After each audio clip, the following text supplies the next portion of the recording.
أعوذ بالله من الشيطان الرجيم. بسم الله الرحمن الرحيم.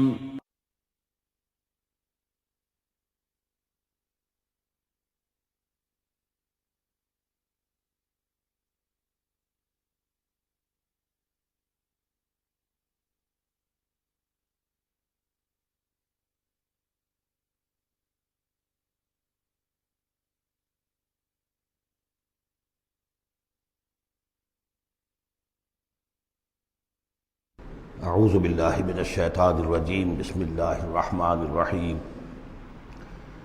الم تر ان اللہ یسبح له من فی السماوات والارض والطیر صافات کل قد علم صلاته وتسبیحہ واللہ علیم بما یفعلون صدق اللہ العظیم رب اشرح لی صدری ویسر لی امری واحلل عقدۃ من لسانی یفقہوا قولی۔ سورہ نور کا 5واں رکوع جو ہم پڑھ چکے ہیں اس کے بارے میں یہ بات نوٹ کر لیجئے کہ جس طرح سورہ بقرہ کے پہلے 2 رکوعوں میں 3 قسم کے انسانوں کی تفصیل بیان ہوئی، وہاں وہ بنیادی طور پر ایک دعوت اور تحریک کے رد عمل میں جو لوگ مختلف شکلیں صورت اختیار کرتے ہیں، جو رد عمل مختلف شکلیں اختیار کرتا ہے، اس کے اعتبار سے ایک وہ جو مومنین صادقین ہیں، وہ ہر 6 بعد آباد جب اس دعوت کو قبول کرتے ہیں تو اس کیفیت کے ساتھ کہ اب جو ہو سو ہو۔ ایک وہ لوگ ہیں کہ جو کسی ضد کی وجہ سے، تعصب کی وجہ سے، ہٹ درمی کی وجہ سے، کسی تکبر کی وجہ سے، حسد کی وجہ سے اس کے انکار پر کمر کس لیتے ہیں، اور وہ لوگ جو ہیں کسی صورت بھی ماننے والے نہیں ہوتے۔ ایک بین کچھ مانتے ہیں کچھ نہیں مانتے، کچھ چلتے ہیں پھر چھٹک کر کھڑے رہ جاتے ہیں، آسانی ہو تو کوئی 2-4 قدم چل لیے، کوئی مشکل وقت آیا تو پھر اوندھے منہ گر گئے۔ اسی کی ایک تمثیل سورہ حج میں آ چکی ہے، وَمِنَ النَّاسِ مَن يَعْبُدُ اللَّهَ عَلَى حَرْفٍ فَإِنْ أَصَابَهُ خَيْرٌ اطْمَأَنَّ بِهِ وَإِنْ أَصَابَتْهُ فِتْنَةٌ انقلب عَلَى وَجْهِهِ خَسِرَ الدُّنْيَا وَالْآخِرَةَ۔ اسی طرح یہاں اس رکوع میں بھی 3 قسم کے انسانوں کا تذکرہ ہے، لیکن یہ ایک مختلف اعتبار سے ہے۔ ایک وہ لوگ ہیں کہ جن کے دلوں میں حقیقی ایمان پیدا ہوا، ان کی فطرتیں بھی نیک تھیں، صالح تھیں، سلیم تھیں، اور پھر وہ وحی آسمانی سے بھی صحیح طور پر مستفیض ہوئے، ان کا باطن جگمگا اٹھا اور ان کے دلوں میں نیکی حقیقی معنی میں پیدا ہو گئی، اور اس کے لیے جو ایک نقشہ ہے ان کے سیرت و کردار کا وہ بھی کھینچ دیا گیا۔ ایک وہ لوگ ہیں کہ جن کے اندر سرے سے دنیا پرستی اور دنیا ہی کی شہوات اور خواہشات اور لذات، اس کے سوا کسی شے کا کوئی گزر ہی نہیں، وہ بالکل اس کے برعکس ہے۔ پہلے نور علی نور اور دوسرے ظلمات بعضها فوق بعض۔ کوئی جھوٹ موٹ کی نیکی بھی نہیں، کوئی ملمے کی نیکی بھی نہیں، ان کا مال ہے تو صرف اپنی ہی عیاشیوں کے لیے ہی، اپنے ہی جو بھی ان کے تعیش ہے اسی میں خرچ ہو رہا ہے۔ لہذا یہ وہ لوگ ہیں کہ وہ ایمان سے بھی محروم اور کسی جھوٹ موٹ کی نیکی سے بھی ان کے ہاں کسی نور کا سرے سے گزر ہی نہیں، ظلمات بعضها فوق بعض۔ اور اس کے لیے تمثیل دی گئی ہے کہ گہرے سمندر کے اندر جو اندھیرا ہوتا ہے، ایبسلیوٹ ڈارکنس، کہ رات بھی ہے، اوپر بادل بھی ہے، اور جو ہے موج پر موج چڑھی ہوئی ہے، تو ایبسلیوٹ ڈارکنس۔ ایک فرینچ امیر البحر تھا جو اسی آیت کو پڑھ کر ایمان لے آیا تھا، اس کی ساری عمر گزری تھی سمندروں کے اندر، اور وہ جانتا تھا کس قسم کی ڈارکنس ہوتی ہے وہاں۔ اس نے کہا کہ پتہ کیا کہ کیا محمد نے صلی اللہ علیہ وسلم کبھی بحری سفر کیے تھے؟ جب اسے معلوم ہوا کہ انہوں نے کبھی بحری سفر کیا ہی نہیں، تو اس نے کہا کہ پھر یہ ثابت ہو گیا کہ یہ اللہ کا کلام ہے، ورنہ یہ تشبیہ جو ہے کوئی شخص اس کو وہ تو دے سکتا ہے کہ جس نے بحری سمندر کیے ہوں اور جس سے اندازہ ہو، اور وہ سمندر کے اندر کبھی اس نے غوطے بھی لگائے ہوں، اور وہ ایبسلیوٹ ڈارکنس کا کانسیپٹ۔ بہرحال یہ دوسری انتہا۔ بیچ میں وہ لوگ ہیں، بین ہیں، کچھ نیکیاں بھی کرتے ہیں، حقیقی ایمان سے محروم ہیں، نہ اللہ پر نہ یوم آخر پر ان کا پختہ ایمان نہیں ہے، لیکن یہ کہ اپنے ضمیر کو مطمئن کرنے کے لیے کچھ نہ کچھ، یا دنیا میں کوئی نام کمانے کے لیے یا کوئی اور شہرت حاصل کرنے کے لیے وہ کچھ نیکیاں کرتے ہیں، تو ان کی نیکیوں کی مثال سراب کسی ہے۔ الم تر ان اللہ یسبح له من فی السماوات والارض، کیا تم دیکھتے نہیں ہو کہ اللہ کی تسبیح کرتی ہے وہ سب چیزیں، وہ سب وہ کرتے ہیں، وہ سب جو آسمانوں میں ہے اور جو زمین میں ہے، اور نہ صرف آسمانوں اور زمین میں بلکہ ان دونوں کے مابین جو السماء میں جو ہے وَالطَّيْرُ صَافَّاتٍ، اور یہ جو پرندے ہیں جو اپنے پروں کو پھیلائے ہوئے ہیں یہ بھی اللہ کی تسبیح کر رہے ہیں۔ کُلٌّ قَدْ عَلِمَ صَلَاتَهُ وَتَسْبِيحَهُ، ہر ایک کے علم میں ہے، ہر ایک نے جان لی ہے اپنی نماز، اپنی صلاۃ اور اپنی تسبیح۔ یہ وہی بات ہے جو سورہ بنی اسرائیل میں آ چکی ہے، وَإِن مِّن شَيْءٍ إِلَّا يُسَبِّحُ بِحَمْدِهِ وَلَٰكِن لَّا تَفْقَهُونَ تَسْبِيحَهُمْ، کوئی شے نہیں ہے اس کائنات میں جو اللہ کی تسبیح و تحمید نہ کر رہی ہو، لیکن تمہیں اس کا شعور نہیں ہو سکتا۔ واللہ علیم بما یفعلون، اور جو کچھ وہ کرتے ہیں اللہ کے علم میں ہے۔ وللہ ملک السماوات والارض، اور اللہ ہی کے لیے ہے آسمانوں اور زمین کی بادشاہی۔ وإلی اللہ المصیر، اور اللہ ہی کی طرف لوٹ جانا ہے۔ الم تر ان اللہ یسجی سحابا، کیا تم دیکھتے نہیں ہو کہ اللہ تعالیٰ ہانک کر لاتا ہے بادلوں کو؟ کہاں سے ہوائیں لے کر چل رہی ہیں بادلوں کو؟ کہیں تو بے آف بنگال سے وہ اٹھی ہیں مانسون کی ہوائیں، اور کہاں تک پہنچ جاتی ہیں؟ پاکستان تک۔ ان اللہ یسجی سحابا ثم یؤلف بینہ، پھر ان بادلوں کو آپس میں جوڑ دیتا ہے۔ ثم یجعلہ رکاما، پھر ان کو تہ بر تہ کر دیتا ہے۔ اب یہ تہ بر تہ کا معاملہ جو ہے، دیکھیے ہوائی سفر جس نے کیا ہے اسے اس کا تجربہ ہوتا ہے۔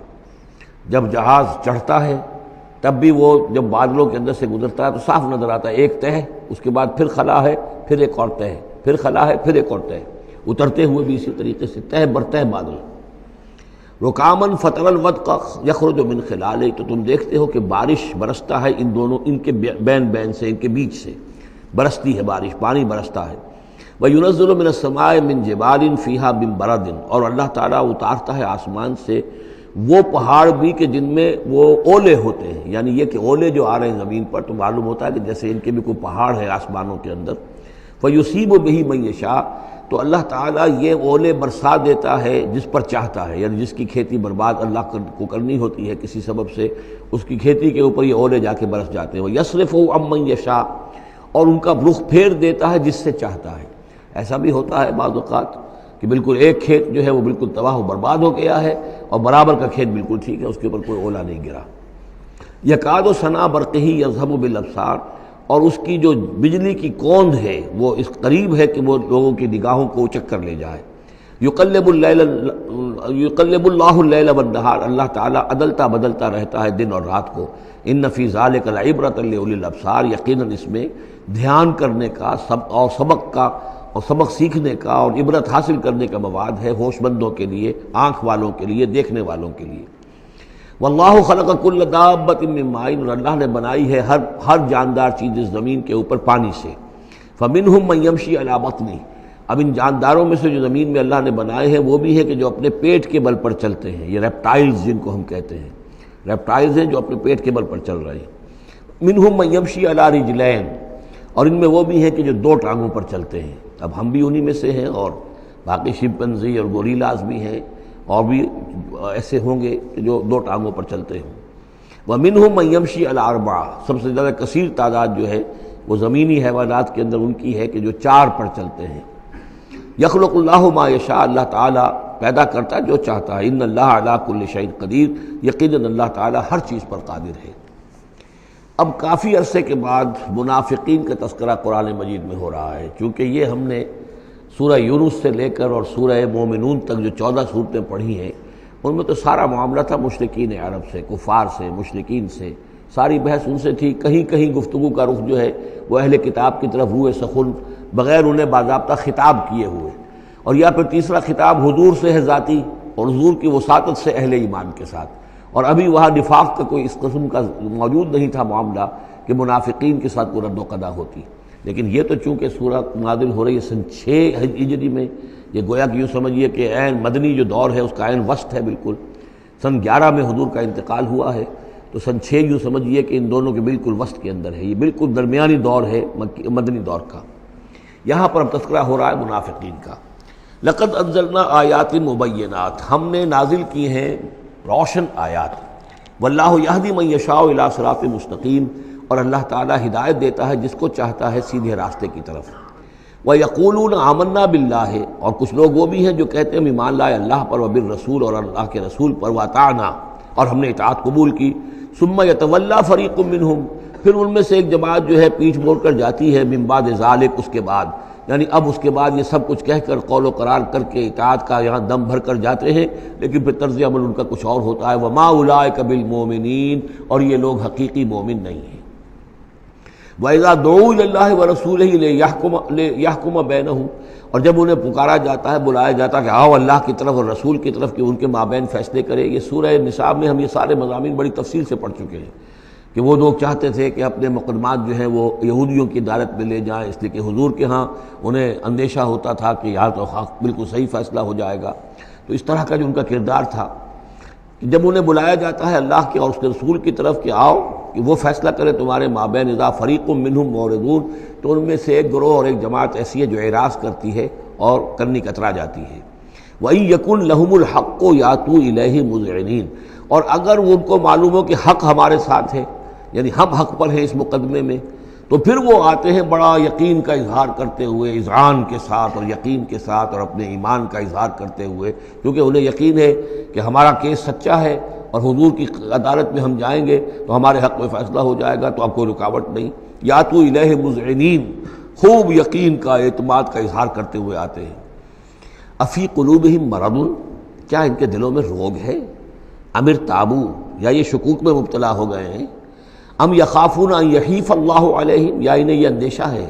کہ اللہ تعالیٰ جو ہے ان کے ساتھ ناانصافی کرے گا، ورسولہ، وہ اس کے رسول، بل اولئک هم الظالمون، نہیں بلکہ حقیقت میں یہی ظالم ہیں۔ ایمان کی اصل حقیقت سے چونکہ یہ محروم ہے، لہذا ساری غلطی ان کے اپنے کردار میں ہے۔ انما کان قول المؤمنین اذا دعوا الی اللہ ورسولہ لیحکم بینہم، جو حقیقی مومن ہوتے ہیں ان کو تو جب بلایا جاتا ہے اللہ کی طرف اور اس کے رسول کی طرف کہ وہ فیصلہ کرے ان کے مابین، تو ان کا قول تو یہی ہوتا ہے ان یقولوا سمعنا واطعنا، کہ وہ کہتے ہیں کہ ہم نے سنا اور ہم نے مانا، ہم حاضر ہیں، جو بھی فیصلہ محمد رسول اللہ کا ہوگا ہم اسے بصر و چشم تسلیم کریں گے۔ انما کان قول المؤمنین اذا دعوا الی اللہ ورسولہ لیحکم بینہم ان یقولوا سمعنا واطعنا واولئک هم المفلحون، اور یقیناً وہی لوگ ہیں جو پھر فلاح پانے والے ہیں۔ ومن یطع اللہ ورسولہ، اور جو اللہ کی اور اس کے رسول کی اطاعت کرتا ہے، ویخشى اللہ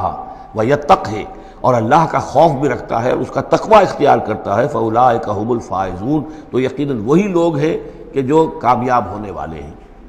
وہ اکثر کہتے ہیں، اللہ تعالیٰ کی قسمیں کھاتے ہیں اپنی امکانی حد تک، لئن امرتہم، اے نبی اگر آپ حکم دیں گے، لَيَخْرُجُنَّ، تو وہ لازماً نکل جائیں گے۔ آپ حکم دے دیے میں ہم حاضر ہیں، ویسے میری یہ مجبوری ہے، یہ میری تکلیف ہے، یہ مسئلہ ہے، ویسے آپ حکم دیں گے اگر تو میں بالکل حاضر ہوں۔ یہ آپ کو اب بھی معلوم ہوگا کہ ہماری جماعتی زندگیوں کے اندر یہ مسئلہ ہوتا ہے کہ کوئی امیر ہے، اس نے ایک بات کہی ہے، کھل کر اس نے کہہ دیا ہے کہ میں یہ چاہتا ہوں کہ معاملہ اس طرح کیا جائے۔ اب کچھ لوگ کرنے کا اتراتے ہیں، اچھا جی اگر آپ حکم دیں گے تو میں کروں گا۔ لیکن یہ کیا بات ہے، جب وہ امیر ہے آپ کا اور وہ بات کہہ رہا ہے تو اس کی بات کو آپ حکم کیوں نہیں سمجھ رہے؟ اسی طریقے سے حضور صلی اللہ علیہ وسلم نے جب فرما دیا ہے کہ نکلنا ہے، اب دشمن کے مقابلے کے لیے نکلو، اب وہ آپ چاہتے ہیں پی کال کر کے حضور ایک ایک کی خوشامد کریں کہ آئیے آپ ضرور نکلیے، خدا کے لیے ضرور چلیے، یہ حضور کرنے والے نہیں ہیں۔ وَأَقْسَمُوا بِاللَّهِ جَهْدَ أَيْمَانِهِمْ، اور یہ اللہ کی قسمیں کھا کھا کر کہتے ہیں اپنی امکانی حد تک، لئن امرتہم، اے نبی آپ کا حکم ہوگا تو میں حاضر ہوں، لَيَخْرُجُنَّ، ہم ضرور نکلیں گے۔ قُلْ لَا تُقْسِمُوا، اے نبی ان سے کہیے تم قسمیں مت کھاؤ، طاعۃ معروفہ، معروف طریقے پر اطاعت اختیار کرو۔ تم نے اعلان کیا ہے کہ تم مجھ پر ایمان لائے ہو، تم نے اعلان کیا ہے کہ تم مجھے اللہ کا رسول سمجھتے ہو، اب جو میں کہہ رہا ہوں اسے قبول کرو، اختیار کرو۔ یہ کیا ہے کہ میں کسی کو ایک ایک کو علیحدہ علیحدہ حکم دوں؟ ان اللہ خبیر بما تعملون، یقیناً جو کچھ تم کر رہے ہو اللہ اس سے باخبر ہے۔ قل اطیعوا اللہ واطیعوا الرسول، اے نبی کہہ دیجئے۔ اب دیکھیے نوٹ کر لیجئے، سورہ نساء میں نے تفصیل سے آپ کو بیان کیا تھا کہ منافقین پر تین ہی چیزیں بھاری تھیں۔ نمبر ایک، حضور کی شخصی اطاعت کرنا،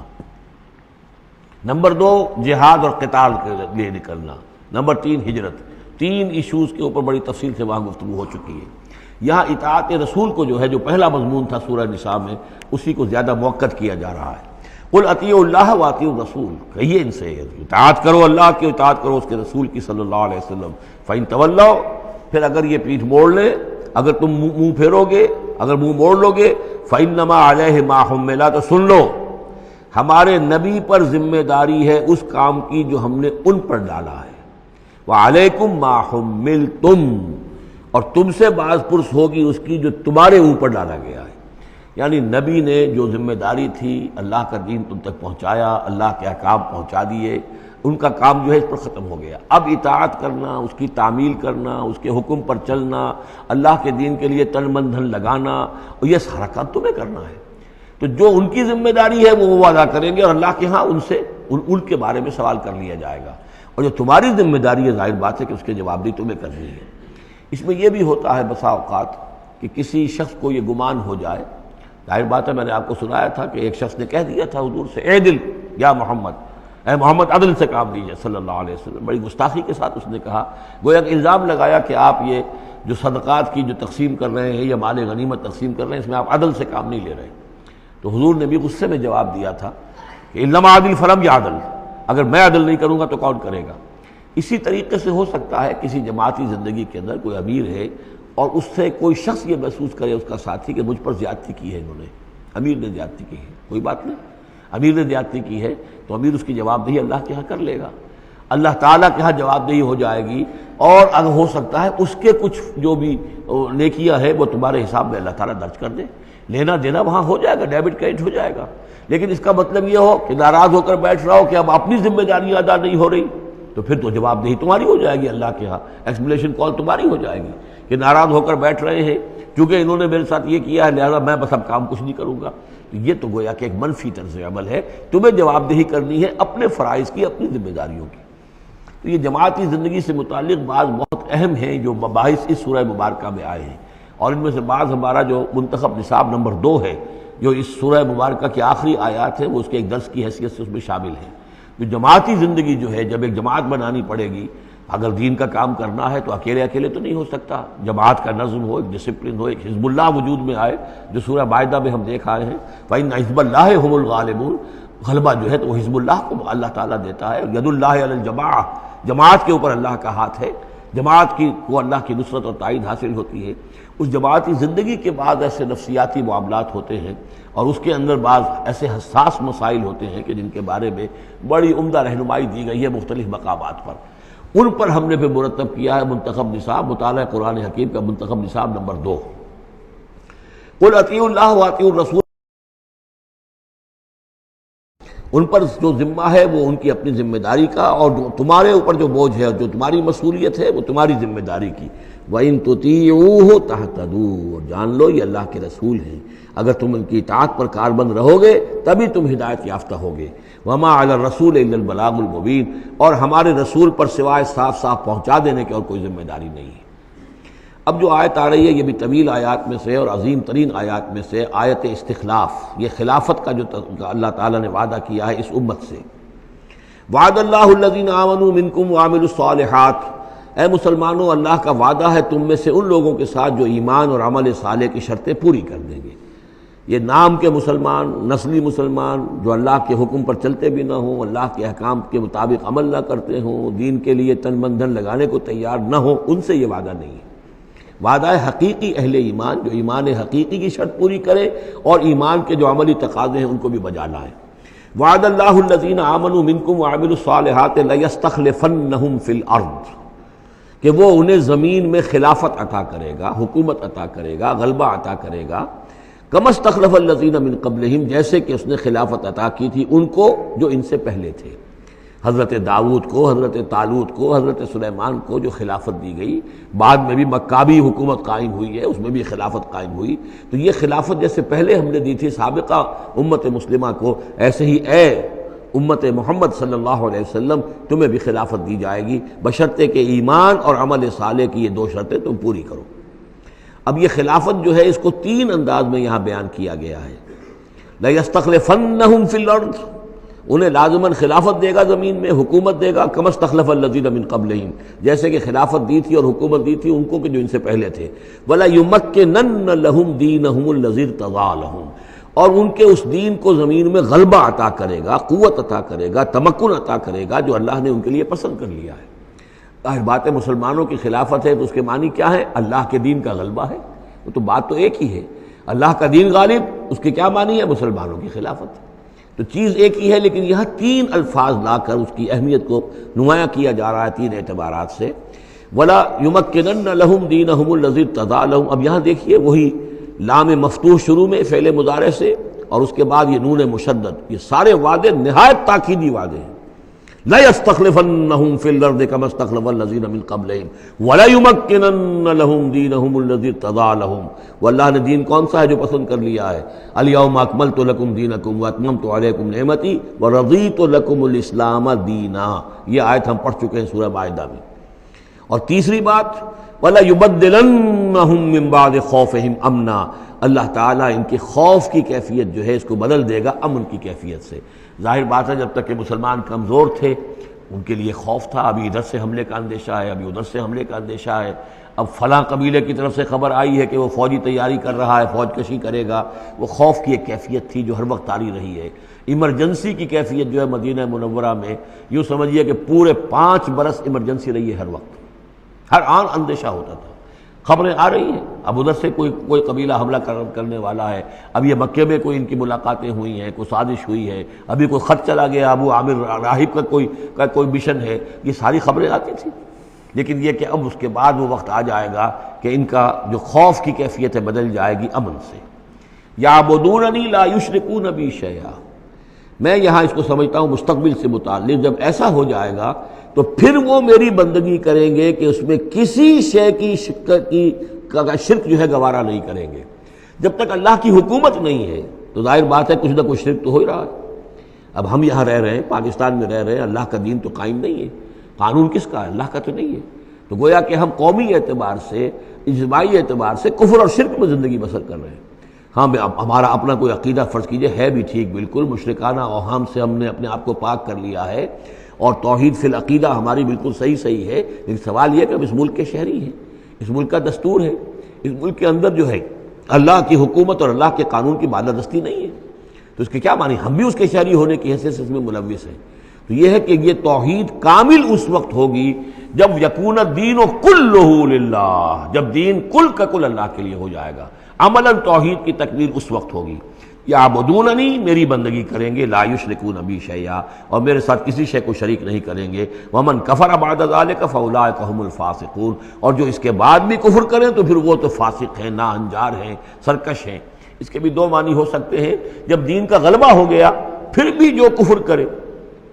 وہ تو معلوم ہوا کہ اس کے اندر خیر سرے سے ہے ہی نہیں۔ ایک یہ ہے کہ باطل کا غلبہ ہے،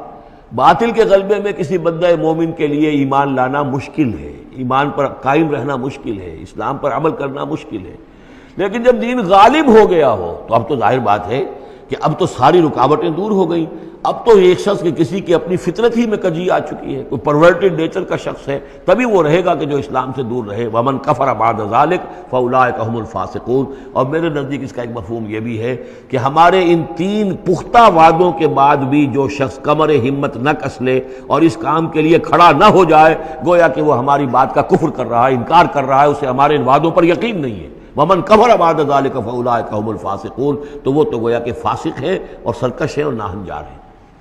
اس آیت کو ذہن میں رکھیے، اس حدیث کو آج میں چاہتا ہوں کہ اس کا متن بھی آپ کو سنا دوں کہ اس کی خبر دی ہے محمد رسول اللہ صلی اللہ علیہ وسلم نے۔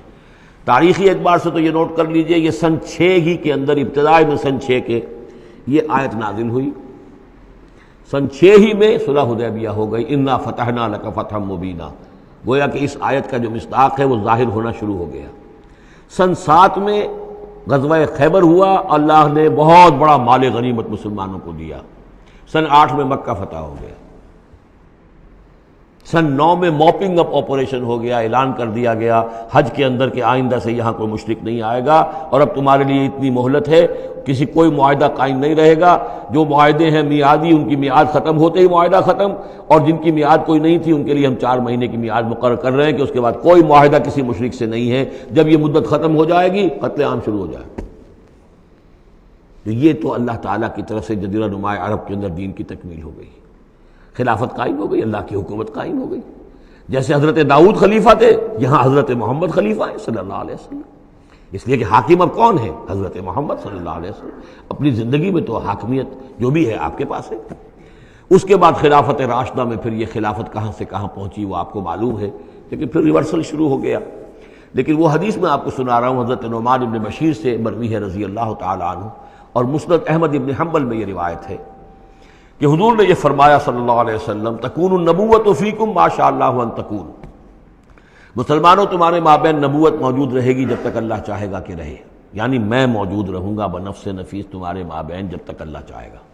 ثم یرفع اللہ اذا شاء یرفعها، پھر اللہ تعالیٰ اس کو اٹھا لے گا جب چاہے گا، نبوت کو اٹھا لے گا، یعنی میرا انتقال ہو جائے گا تو ایک دور جو ہے وہ ختم ہو جائے گا۔ فرمایا ثم تکون خلافۃ علی منہاج النبوہ، پھر خلافت ہوگی نبوت کے نقش قدم پر، نبوت ہی کے طریقے پر، ٹھیک وہی نظام جو محمد عربی صلی اللہ علیہ وسلم نے قائم کیا تھا، بعین ہی ایک بال کے فرق کے بغیر وہ نظام جو کا تو قائم رہے گا، خلافت علی منہاج النبوہ۔ فتکون ما شاء اللہ وان تکون، یہ بھی رہے گا جب تک اللہ چاہے گا یہ دور۔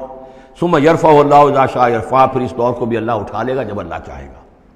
ثم تکون ملکا عاضا، پھر ملوکیت کا دور آئے گا، اور وہ کاٹ کھانے والی ملوکیت ہوگی، کاٹ کھانے والی ملوکیت، ظالم ملوکیت،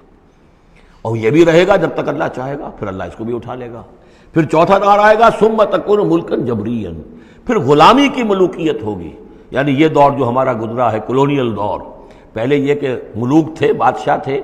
چاہے وہ بنو عباس میں تھے یا بنو امیہ میں سے تھے، یا یہ کہ ترک تھے، مسلمان تو تھے، کلمہ گو تو تھے، ان میں کوئی کوئی نہ اچھا بھی ہوتا تھا، بہت اچھے لوگ بھی تھے، برے لوگ بھی تھے، لیکن مسلمان تو تھے، کلمہ گو تو تھے۔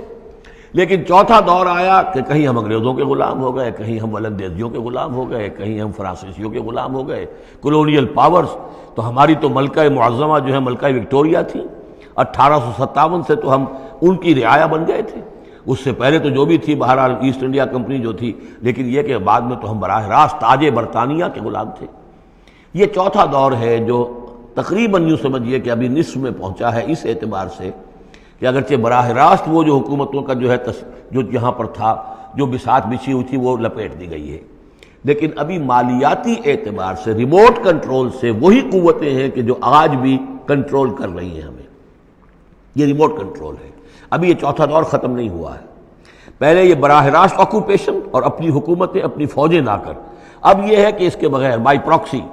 چاہے ہمارے ہی آدمی بیٹھے ہوئے ہیں، لیکن اصل میں سارا جو ہے یہ مالیاتی جو ہے استعمار ہے، ایک نیا عالمی استعمار ہے۔ لیکن یہ استعمار جو ہے اس طرح کا کولونیل رول نہیں ہے کہ انگریز موجود ہیں، اس کی فوج موجود ہے، یا فرانسیسی فوج موجود ہے، یا اطالوی فوج موجود ہے، بلکہ یہ تو IMF اور ورلڈ بینک کا نظام ہے اس کے تحت، اور ملٹی نیشنل کمپنیوں کی۔ لیکن جو چوتھی جو خوشخبری کی بات ہے وہ یہ ہے کہ حضور نے فرمایا بالآخر یہ چوتھا دور بھی ختم ہو جائے گا، اور خوشخبری یہ ہے کہ ثم تکون خلافۃ علی منہاج النبوہ، پھر دور آئے گا خلافت علی منہاج النبوہ کا۔ ثم سکت رسول اللہ صلی اللہ، اس کے بعد حضور خاموش رہے، اس لیے کہ اس کے بعد پھر دنیا کے خاتمے کا معاملہ ہے۔ وہ خاتمے کے بارے میں عرض کر چکا ہوں، ایک طویل عرصے تک تو پوری دنیا میں وہ خلافت علی منہاج النبوہ رہے گی، گلوبل، اس لیے کہ حضور نے یہ بتا دیا ہے کہ اب جب یہ خلافت علی منہاج النبوت کا نظام آئے گا تو کل روئے ارضی پر ہوگا۔ مسلم شریف میں روایت ہے، یہ حضرت ثوبان حضور کے ایک آزاد شدہ غلام تھے، جیسے کہ حضرت زید ابن حارثہ بھی حضور کے غلام تھے، آپ نے آزاد کر دیا تھا، اسی طرح حضرت ثوبان بھی ہے، مولا، ان ثوبان مولا رسول اللہ صلی اللہ علیہ وسلم۔ اس میں روایت کیا ہے، حضور نے فرمایا ان اللہ زوالی الارض، اللہ نے میرے لیے ساری زمین کو لپیٹ دیا یا سکیڑ دیا، فرائے تو مشارقہا و مغاربہا، تو میں نے سارے مشرق دیکھ لیے زمین کے، سارے مغرب دیکھ لیے،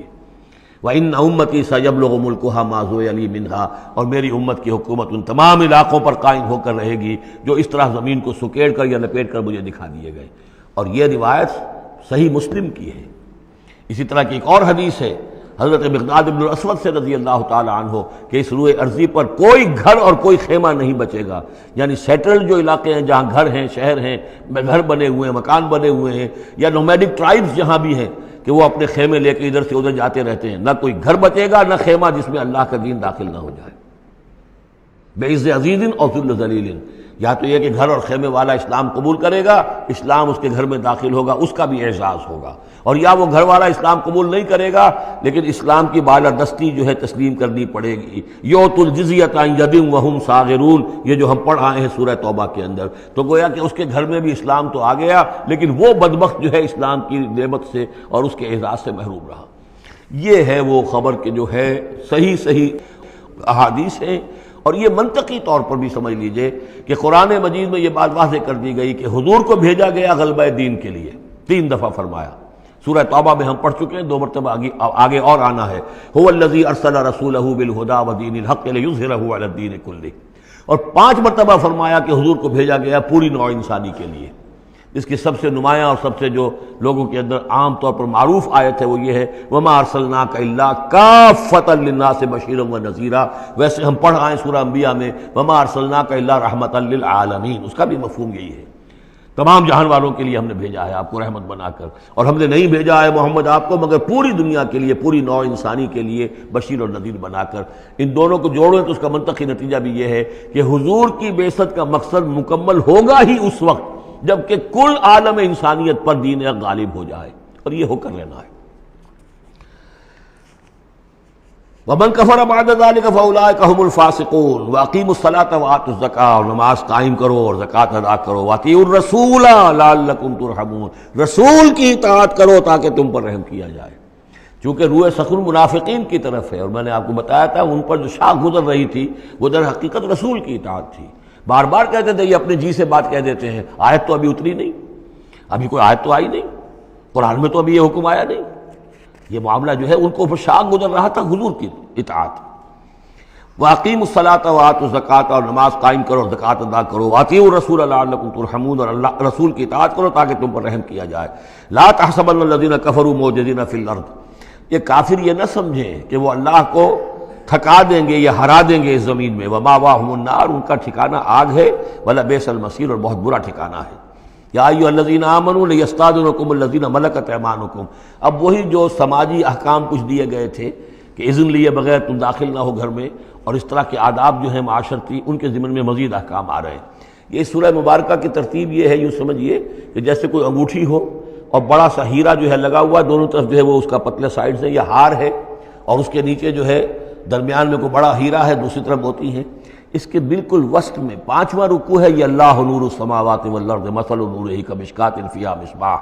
اور آیت نمبر 35 وہ عظیم کوہ نور ہیرے کے مانند ہے۔ پھر دونوں طرف جو ہے یہ مضامین ہیں، کچھ ادھر ہیں سماجی احکام، کچھ ادھر ہیں سماجی احکام، اور اس طریقے سے یہ ایک عظیم بہت خوبصورت ہار کی شکل بن گئی۔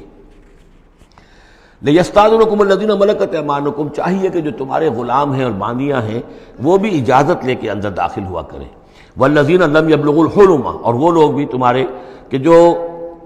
کہ ابھی وہ بالغ نہیں ہوئے ہیں، وہ بچے بھی، منکم 3 مرات، 3 اوقات دن رات کے ایسے ہیں کہ جن میں خاص طور پر جو پرائیویسی کا اہتمام ہونا چاہیے، اور اس میں یہ کہ کوئی بھی اجازت لیے بغیر بچے بھی نہ جائیں۔ من قبل صلاۃ الفجر، ایک تو فجر کی نماز سے قبل، وحین تضعون ثیابکم من الظہیرۃ، اور جو تم ظہر کے وقت، ظہیرہ جس کو کہتے ہیں، اپنے کپڑے ذرا اتار کے سستاتے ہو، قیلولہ کرتے ہو، ہلکے کپڑوں کے اندر انسان لیٹتا ہے۔ ومن بعد صلاۃ العشاء، اور نماز عشاء کے بعد۔ 3 عورات لکم، یہ 3 اوقات تمہارے پردے کے اوقات ہیں، یہ تمہاری خاص پرائیویسی کے اوقات ہیں۔ لیس علیکم ولا علیہم جناح بعدہن، ان کے علاوہ عام حالات میں کوئی حرج نہیں ہے، بعدہن کہ وہ یعنی وہی تمہارے ملازم ہیں، تمہارے غلام ہیں یا باندیاں ہیں، یا اسی طریقے سے تمہارے بچے ہیں، طوافون علیکم بعضکم علی بعض، وہ آئیں جائیں گھروں کے اندر، ظاہر بات ہے کہ اس کمرے میں آئے ہیں، اس میں گئے ہیں، اس میں کوئی حرج نہیں ہے کہ وہ آئیں جائیں اور پھریں۔ کذالک یبین اللہ لکم الآیات، اسی طرح اللہ تعالیٰ تمہارے لیے اپنی آیات واضح کر رہا ہے، واللہ علیم الحکیم، اور اللہ تعالیٰ علیم اور حکیم ہے۔ وَإِذَا بَلَغَ الْأَطْفَالُ مِنْكُمُ الْحُلُمَ، اور جب تمہارے بچے جو ہیں، جو لڑکے ہیں، وہ بھی بالغ ہو جائیں، انہیں سب سمجھ آ جائے، جو بھی معاملات ہیں دونوں شوق کے، فَلْيَسْتَأْذِنُوا كَمَا اسْتَأْذَنَ الَّذِينَ مِنْ قَبْلِهِمْ، تو پھر وہ بھی اذن لے کر اسی طرح داخل ہوا کریں جیسے کہ پہلا حکم آیا تھا کہ اذن لیے بغیر گھر میں داخل نہ ہو۔ کذالک یبین اللہ لکم آیاتہ، اس طرح اللہ تعالیٰ تمہارے لیے اپنی آیات کو واضح کر رہا ہے، واللہ علیم الحکیم، اللہ علیم اور حکیم ہے۔ والقواعد من النساء اللاتی لا یرجون نکاحا، اور وہ عورتیں تمہارے میں سے، تمہاری خواتین میں سے کہ جو اب بیٹھ رہی ہوں، یعنی لا یرجون نکاحا، اب وہ نکاح کی امیدوار نہ ہوں، ایک خاص عمر سے گزر چکی ہیں، اب کوئی نکاح وغیرہ کرنے کا سوال نہیں ہے، بیوہ ہیں یا کچھ اور جو بھی معاملہ ہے، لیکن یہ کہ بہرحال اب معمر ہو چکی ہیں، فلیس علیہن جناح ان یضعن ثیابہن، تو ان کے اوپر کوئی حرج نہیں ہے کہ وہ جو اپنے اضافی کپڑے ہیں وہ اتار دیا کریں، یعنی بڑی چادر لے کر ہی نکلنا ان کے لیے وہ لازم نہیں ہوگا، یا اگر اپنے گھروں کے اندر بیٹھ کر وہ جو اوڑھنیاں ہیں ان کو مکل مارنے کی جو ان کی پابندی دوسری خواتین پر ہے اس میں ان کے لیے درد بھی ہو سکتی ہے، اس لیے کہ اب وہ اس عمر سے گزر چکی ہیں۔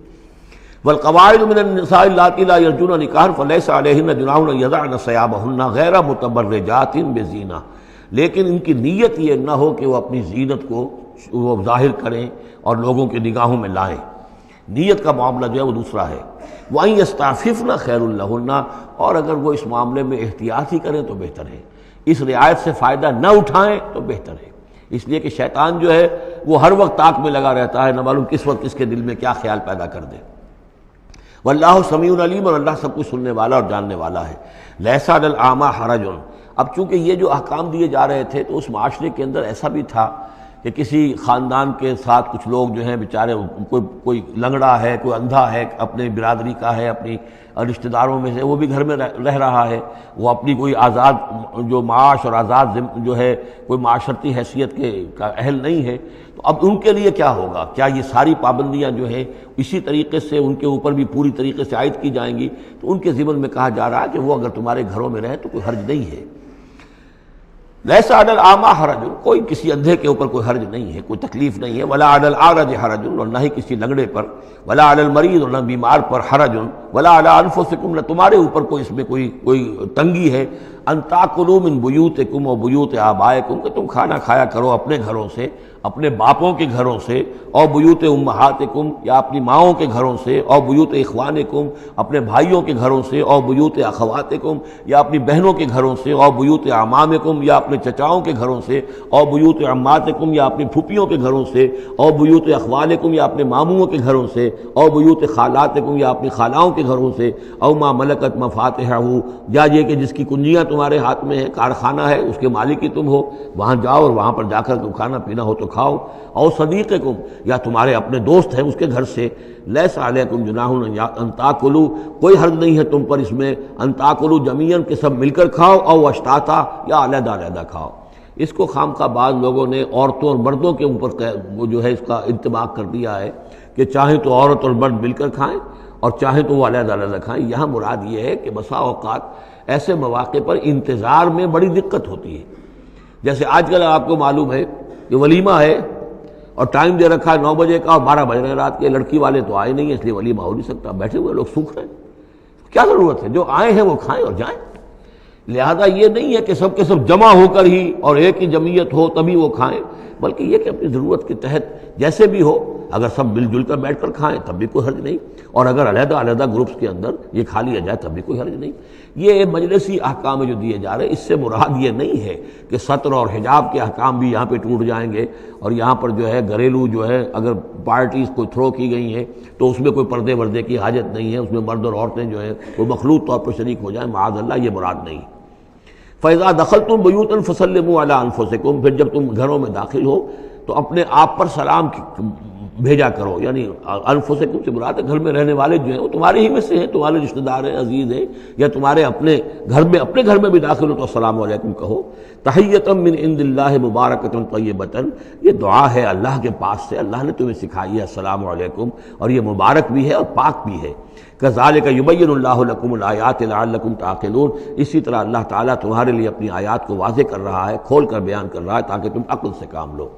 اب آخری جو رکوع ہے اس کا، اس سورہ مبارکہ کا، اور اس کی کل 3 آیات ہیں، یہ خالص جماعتی زندگی،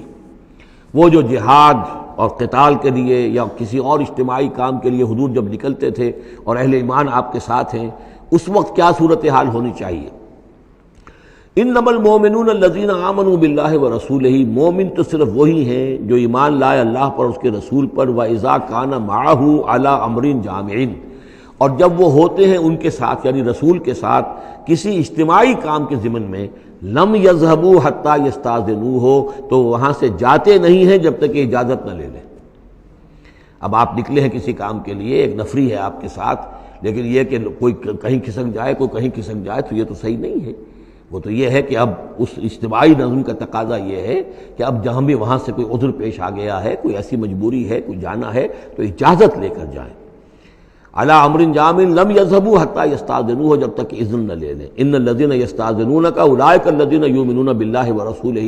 یقیناً جو اے نبی جو لوگ آپ سے اجازت لیتے ہیں وہی ہیں کہ جو ایمان رکھتے ہیں اللہ پر، اس کے رسول پر. فاذا استاذنوک،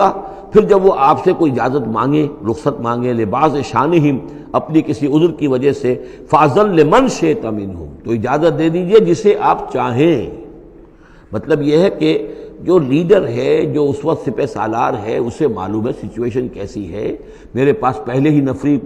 میرے پاس کوئی اضافی نفری ہے جس میں سے میں کسی کو ریلیو کر سکتا ہوں، یا پہلے ہی میرے پاس کم نفری ہے، اس میں کسی اور کی کمی جو ہے وہ اور زیادہ خطرناک ہو جائے گی نتائج کے اعتبار سے. لہذا یہ نہیں ہے کہ صاحب میں نے اجازت طلب کی تو مجھے اجازت ملنی چاہیے. یہ نہیں، اجازت کیا ہوئی پھر؟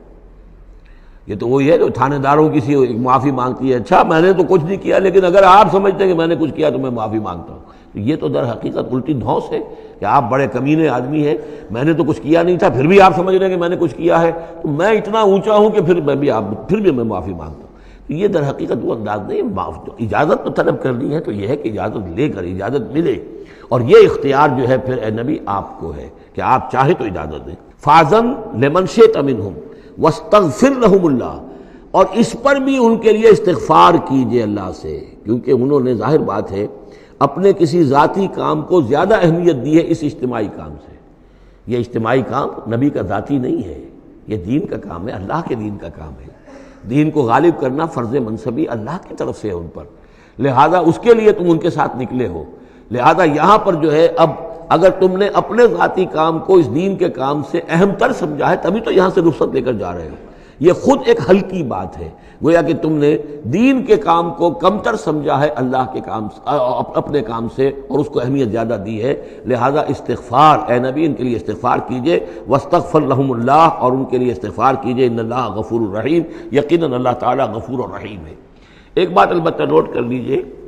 کہ یہ مضمون جب سورہ توبہ میں آیا ہے تو اس سے اگلا قدم ہے. یہ چونکہ ہے سن 6، وہ ہے سن 9،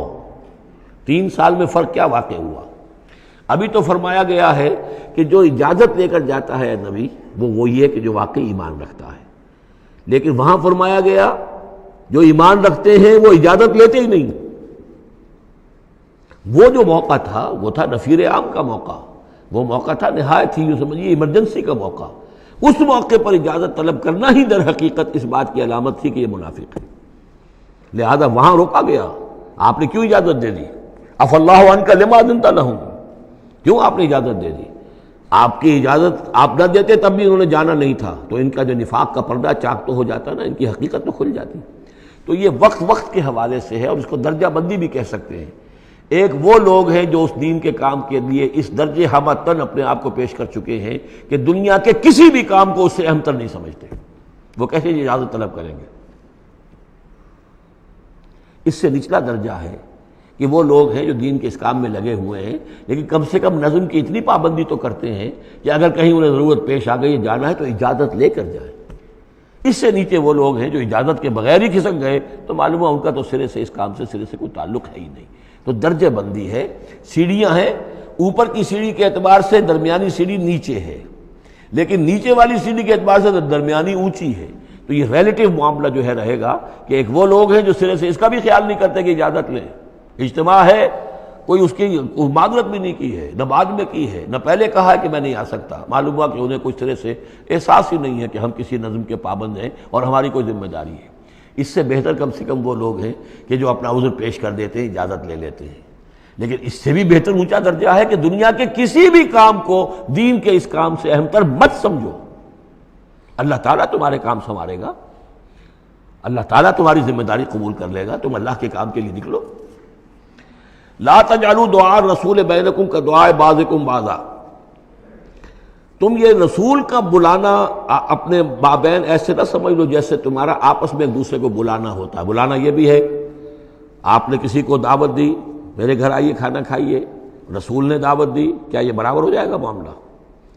لیکن ایک بلانا یہ ہے کہ رسول پکار رہا ہے تمہیں کہ آؤ اللہ کی راہ میں چلو میرے ساتھ. ایک یہ کہ کوئی عام آدمی آپ کو کہہ رہا بھائی میرا ایک کام ہے، ذرا میرے اس کام کے لیے تھوڑی دیر کے لیے آ جائیے، کچھ مجھے چاہیے، مدد چاہیے.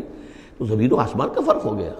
اور تیسرے معنی اس کی یہ بھی ہے کہ دعا سے مراد یہ کہ مخاطب ہونے کا انداز، تم جس طرح ایک دوسرے سے بات کر لیا کرتے ہو ایسے رسول کے ساتھ بات نہ کر لیا کرو، ان کے مقام کو، ان کے ادب کو۔ یہ سورہ حجرات میں جا کر تفصیل سے یہ بات آئے گی، لا ترفعوا اصواتکم فوق صوت النبی ولا تجہروا له بالقول کجہر بعضکم لبعض ان تحبط اعمالکم۔ تو یہ تینوں مفہوم اس کے ہیں۔ قد یعلم اللہ الذین یتسللون منکم لواذا، اللہ کو خوب معلوم ہے تم میں سے وہ لوگ جو اوٹ لے کر کھسک جاتے ہیں، یعنی کہیں نکلے تو ہیں، درج ہو گیا کہ یہ بھی جانے والوں میں ہے، کہیں دیکھا کہ کوئی دیکھ نہیں رہا کھسک گئے، یا اجتماع ہے بیٹھے ہوئے ہیں وہیں پر اب بات آئی ہے کہ اب ایک مہم درپیش ہے، اب انہیں سمجھ میں آ گیا کہ اب نام مانگے جائیں گے، کون لوگ اس کے لیے اپنے آپ کو والنٹیئر کرتے ہیں، تو اس سے پہلے کہ وہ مرحلہ آئے وہ وہاں سے کھسک جائیں۔ یتسللون منکم، جو سٹک جاتے ہیں، کھسک جاتے ہیں آنکھ بچا کر لواذا۔ فلیحذر الذین یخالفون عن امرہ، تو انہیں ڈرنا چاہیے کہ جو رسول کے معاملے میں، رسول کے بات کی مخالفت کرتے ہیں، ان تصیبہم فتنۃ، کہ ان پر کوئی عذاب اللہ کی طرف سے آ جائے، کوئی پکڑ آ جائے، کوئی بہت بڑی آزمائش آ جائے، اور یصیبہم عذاب علیم، یا ان کے اوپر کوئی بہت بڑا دردناک عذاب آ جائے۔ الا ان للہ ما فی السماوات والارض، آگاہ ہو جاؤ، یقیناً اللہ ہی کے لیے ہے جو بھی کچھ ہے تمام آسمانوں میں اور جو بھی کچھ ہے زمین میں۔ قد یعلم ما انتم علیہ، اللہ خوب جانتا ہے کہ تم کس مقام پر کھڑے ہو، تمہاری حیثیت کیا ہے، حقیقت کیا ہے، ایمان کتنا ہے، کتنے پانی میں ہو، تمہارے اعمال کیسے ہیں، ما انتم علیہ، جس حال میں تم ہو اللہ خوب جانتا ہے۔ ویوم یرجعون الیہ، اور جس دن کہ وہ لوٹائے جائیں گے اللہ کی طرف، فینبئہم بما عملوا، تو اللہ تعالیٰ ان کو جتلا دے گا جو کچھ کے عمل انہوں نے کیے ہوں گے۔ واللہ بکل شیء علیم، اور اللہ ہر چیز کا علم رکھنے والا ہے۔ یہاں تیسرا گروپ جو ہے مکی اور مدنی صورتوں کا وہ ختم ہو گیا۔ مکی صورتیں 14، مدنی صرف 1، سورہ نور۔ اب یہ چوتھا گروپ شروع ہو رہا ہے، اور اس میں 8 صورتیں جو ہیں وہ مکی آئیں گی، جن میں سے 4 الف لام میم سے شروع ہوں گی، سورہ عنکبوت اور سورہ روم، سورہ لقمان، سورہ سجدہ، اور 4 جو ہیں یہ مختلف، ایک تو بغیر کسی حروف مقطعات کے ہے، یہ سورۃ الفرقان یہ پہلی ہے، اور پھر 3 جو ہیں ان کے اندر مختلف جو ہیں آئیں گے حروف مقطعات۔ یہاں سے وہ گروپ اب شروع ہو رہے ہیں کہ جن کا مرکزی مضمون توحید ہے، اس لیے کہ اگرچہ ویسے یہ چوتھا گروپ شروع ہو رہا ہے، لیکن چونکہ مکی صورتوں کا تو یہ تیسرا ہی گروپ ہے۔ مکی پہلی صورت، پہلے گروپ کے اندر صرف سورہ فاتحہ ہے، وہ ویسے بھی مکی مدنی کی تقسیم سے بلند تر ہے، تو گویا کہ 2 جو پہلے گروپ آئے، جن میں سے پہلے میں صرف 2 مکی صورتیں تھیں، الانعام، الاعراف، دوسرے میں یہ 14 سورہ یونس سے لے کر مومنون تک، بلکہ ہاں مکی صورتیں۔ اب یہ تیسرا گروپ ہے سورۃ الفرقان سے لے کر اور سورہ سجدہ تک، یہ 8 صورتیں ہیں۔ اس کے بعد مدنی صورت آئے گی سورہ احزاب، اور سورہ احزاب مانوی اعتبار سے جوڑا ہے سورہ نور کا۔ بسم اللہ الرحمن الرحیم، تبارک الذی نزل الفرقان علی عبدہ لیکون للعالمین نذیرا۔ بڑی بابرکت ہے وہ ہستی جس نے کہ الفرقان نازل فرمایا اپنے بندے پر۔ یہ تیسری صورت ہے کہ جس کے مطلع میں پہلی آیت میں حضور کا جو تذکرہ ہے وہ عبد کی نسبت سے ہے۔ سورہ بنی اسرائیل، سبحان الذی اسریٰ بعبدہ لیلا من المسجد الحرام الی المسجد الاقصی۔ سورہ کہف، الحمدللہ الذی انزل علی عبدہ الکتاب،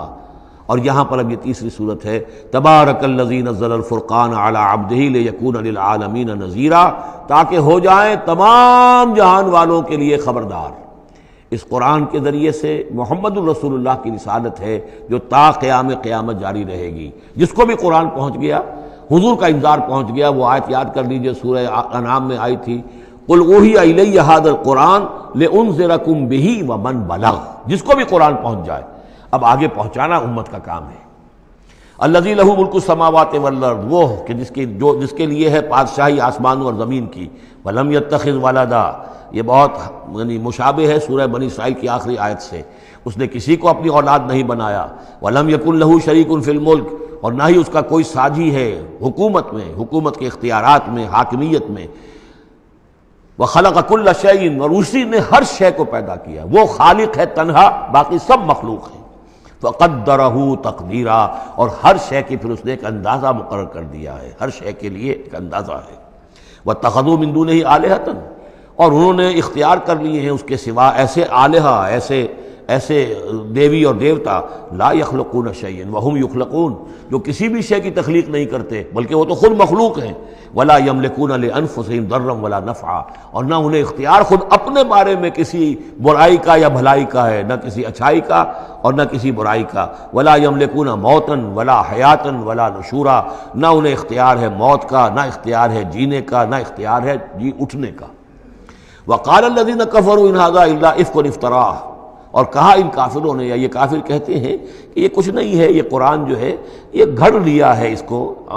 اس محمد نے صلی اللہ علیہ وسلم، ان ھذا نہیں ہے یہ الا افک افتراہ ہو، بلکہ ایک افک ہے، گھڑی ہوئی شے ہے جس کو کہ گھڑ لیا ہے اس نے، وعانہ علیہ قوم آخرون، اور اس میں مدد کی ہے اس کی کچھ اور لوگوں نے۔ یعنی محمد کو یہ ساری معلومات تو نہیں ہو سکتی تھی، لیکن یہ کہ کچھ اور لوگ ہیں، کوئی نہ کوئی اس نے بنا رکھا ہے، کوئی پینل ہے کہ جو ان کو یہ ساری مدد دے رہا ہے اس تصنیف کے اندر اس کتاب کی۔ قومن آخرون فقط جاؤ ظلما و زورا، تو انہوں نے بڑی ہی ظلم پر اور بڑے جھوٹ کے اوپر کمر کس لی ہے، انہوں نے اتنی ایسی بڑی باتیں جو کہی ہیں، یہ گویا کہ بہت بڑا جھوٹ ہے اور بہت بڑا افتراء ہے۔ وقالوا اساطیر الاولین، وہ کہتے ہیں کیا ہیں یہ پرانے قصے ہیں، پرانی باتیں ہیں، اکتتبھا، یہ انہوں نے لکھوا لیے ہیں کسی اور سے۔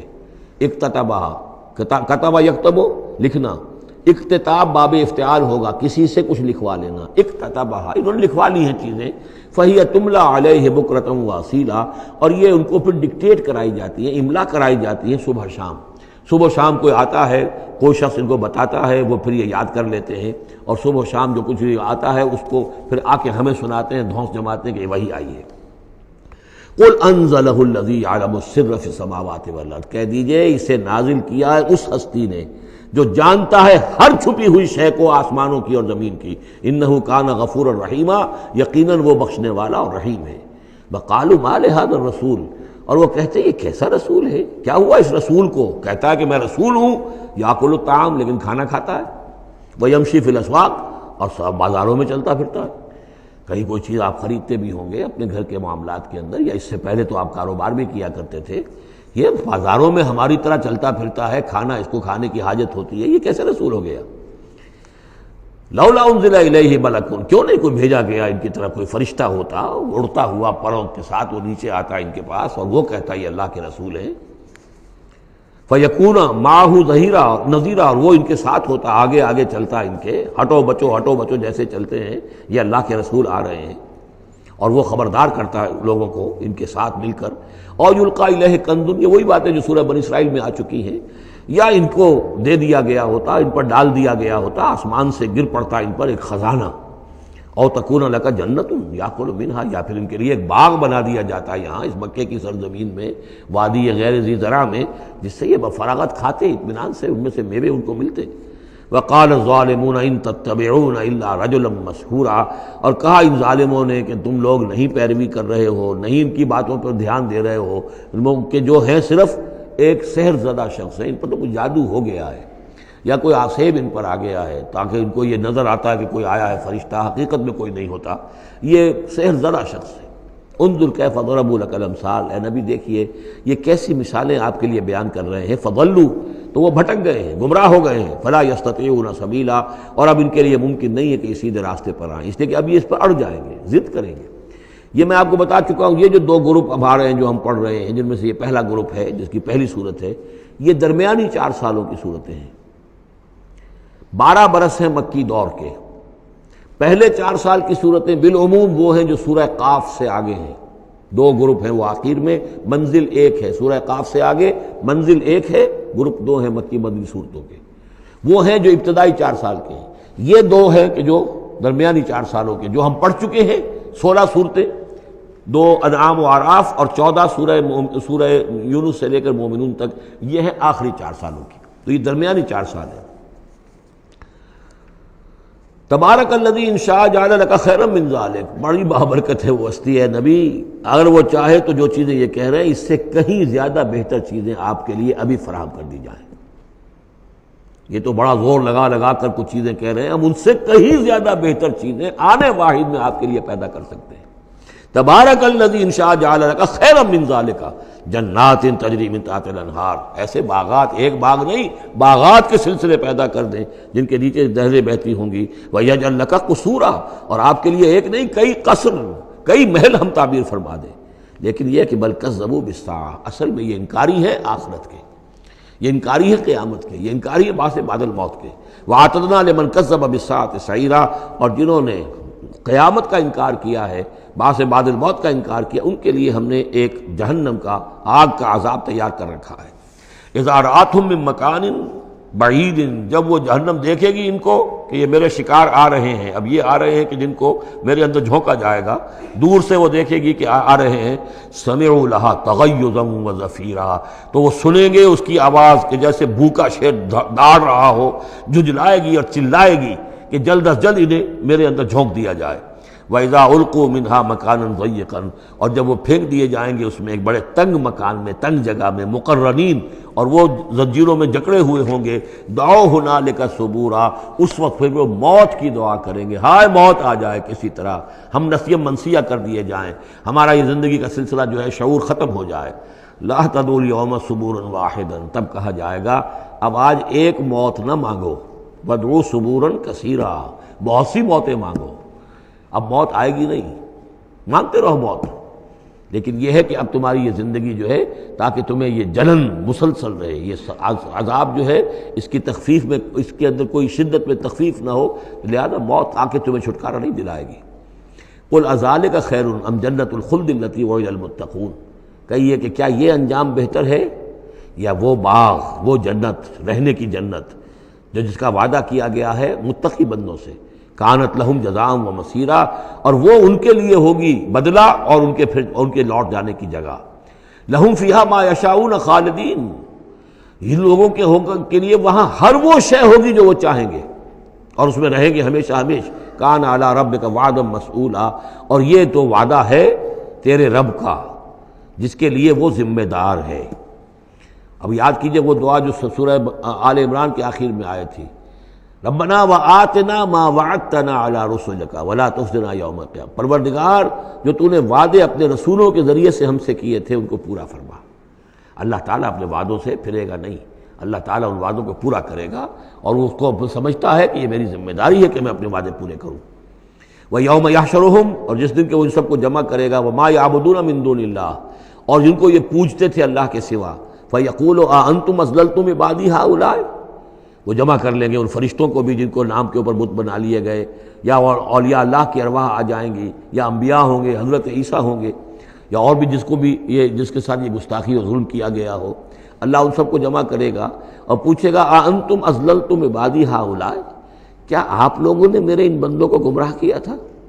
ام ہم ضلوا السبیل، یا وہ خود ہی گمراہ ہو گئے تھے، سیدھے راستے سے بھٹک گئے تھے۔ قالوا سبحانک ما کان ینبغی لنا ان نتخذ من دونک من اولیاء، وہ کہیں گے اللہ تو پاک ہے